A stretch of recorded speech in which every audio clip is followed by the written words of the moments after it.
What's up, guys? Welcome back to my YouTube channel. Today, we are going to be talking about Transformers and why the movies were good for the first part, and then they just fell off. Let's get into it. So, starting off, we have the character development in the first film, which kind of made itself get higher numbers in the box office, and it's good because there's character development, and you need character development for a good movie. That's what every movie should be about. It should have good character development, good scenes, all that. And that's what Transformers 2007 did for most people. It kind of like wanted them. I think there was a post credit scene for this movie. It made people just want to go, "Oh my god, I want to see the sequel." And then that's where we get into the sequel. So, the sequel, which was Revenge of the Fallen, was kind of the midway point of everything. Actually, it really wasn't. It was the point where Michael Bay was just like, "Oh no, we gotta pump out a movie for our deadline before next year, because they're making a video game that's called Fall of Cybertron. So we gotta War of Cybertron. I mean, so they gotta hurry up. So they ended up pumping out whatever Revenge of the Fallen was.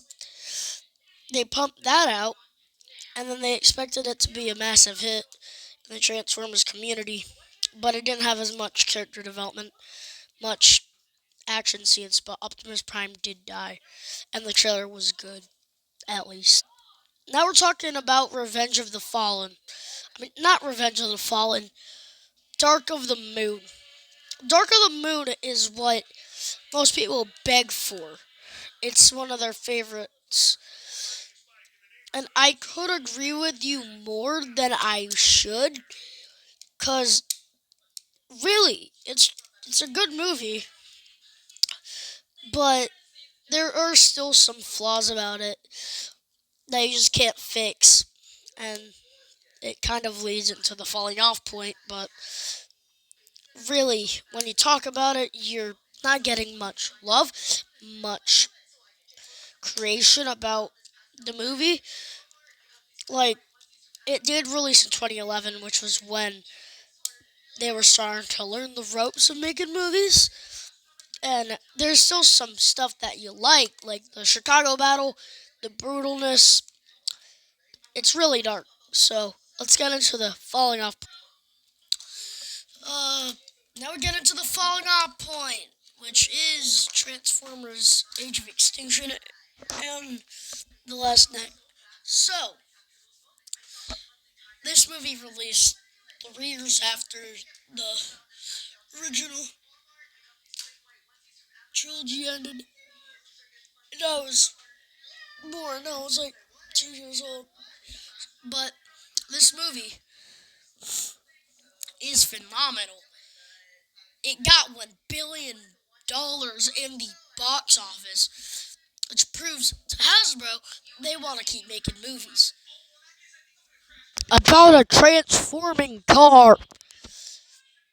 Yeah, but we're gonna get into another thing that isn't about the movies and what makes it good. Let's get into it. So, in like 2015, they started working on prequel movies. I mean, not prequel movies, but a cinematic universe because they wanted more money from the. They basically were beating the money out of the dead horse. Because when we get into it, we're gonna be talking about some stuff that mentally breaks the Transformers franchise and might break this whole entire plan on the screen, shutting down most of Michael Bay's plans. We're gonna see really. All right, The Last Night is where the Transformers franchise falls off. It falls on its face. And here's why I think it fell off. It's because they were trying to make a franchise out of just the Transformers, and they want to do a like make other stuff, but they planned too far ahead of themselves. Which when they did it and it didn't succeed, it fell down, bashing and bashing it and bashing and bashing it up. Legit, it just fell on the ground. Even though it was already a dead horse, they were just beating the dead horse even more, acting like the dead horse was still alive. Which also affects the next movie we're going to talk about, which left a bad taste in a lot of people's mouths after this movie, which is sad. The Bumblebee movie. This movie left a lot. People were just like, no, I do not want to see another Transformers movie after the last night, which also left this thing to die. But it did good enough to get a sequel. It's not getting a sequel, but a sequel to this one, which is also going to lead to Transformers 7, and then Transformers 8, and then Transformers 9, and then Transformers 1. Then just keep going, keep going. Actually, no, I think there's going to be one more trilogy, and then it's done. And then they'll reboot Transformers, and then Stephen Capel Stephen Capler Jr. He's gonna probably take care of the Transformers for a long time. And I think what he's done has been better than Michael Bay, and also Travis Knight could return for a lot of things. He could return for a Bumblebee sequel, a Bumblebee reboot. Uh, I feel like they still have to end off. Here's my theory. This is not really how I didn't like how I just went on a side tangent, but I'll get to my theory in the Rise of the Beasts area. Rise of the Beasts, the newest Transformers movie out of all of them. So, here's where I talk about my theory. Cause Unicron, all the primals and crap. This is also going to be kind of like my review for the movie. So my theory is Unicron went through a lot of the other places and ate planets that look exactly like Earth from 1994 and ate the Bayvers. He ate the Bayvers. Legit knocking it out. Because the Unicron in there probably turned good and tried to fight this new Unicron. But this Unicron absolutely annihilated that Unicron, which was buried under the world. But Kay tried to do something, but it didn't work. And the Unicron from the Rise of the Beast universe destroyed the Bayverse, ending it. It also destroyed a bunch of other universes, like the Primeverse, Animated Verse. All of those places destroyed. Michael Bay's home. And then also, guys, we're talking about Rise of the Beast. Let's talk about the main villain, Scourge. Short guy plays him. Peter Dinklage. He did a perfect performance. I didn't even know it was Peter Dinklage in the voice of Scourge. But then, we gotta talk about the ultimate thing. The post-credit scene. So, here's spoilers if you haven't seen the movie. Click off the video. This is no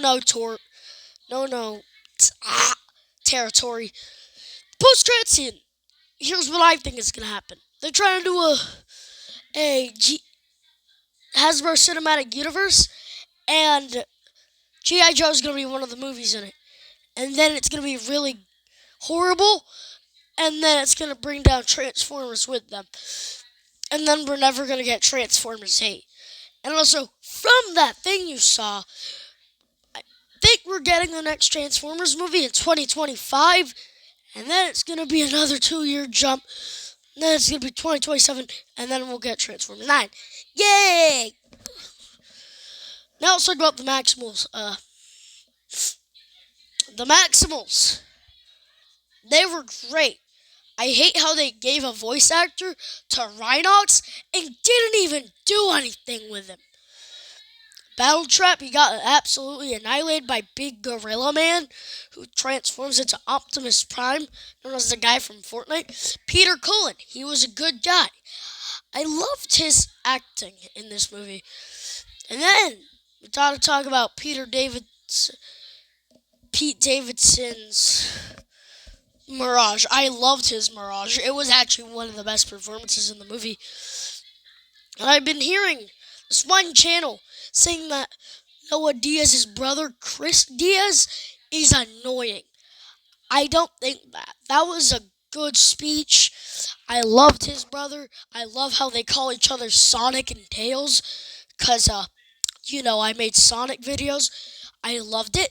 I love Noah Diaz's suit that happened to after Mirage got killed by Scourge, and then Optimus Prime stabbed Scourge and then threw him into the lava and stabbed his head and then pulled it off and said, "This belongs to a friend of mine," and gives it to Bumblebee. And then we got the most best scene in the movie. The mama said knock you out part. Where Bumblebee jumps out the airplane and just guns down a bunch of drones that Unicron is dropping and he kills Nightbird.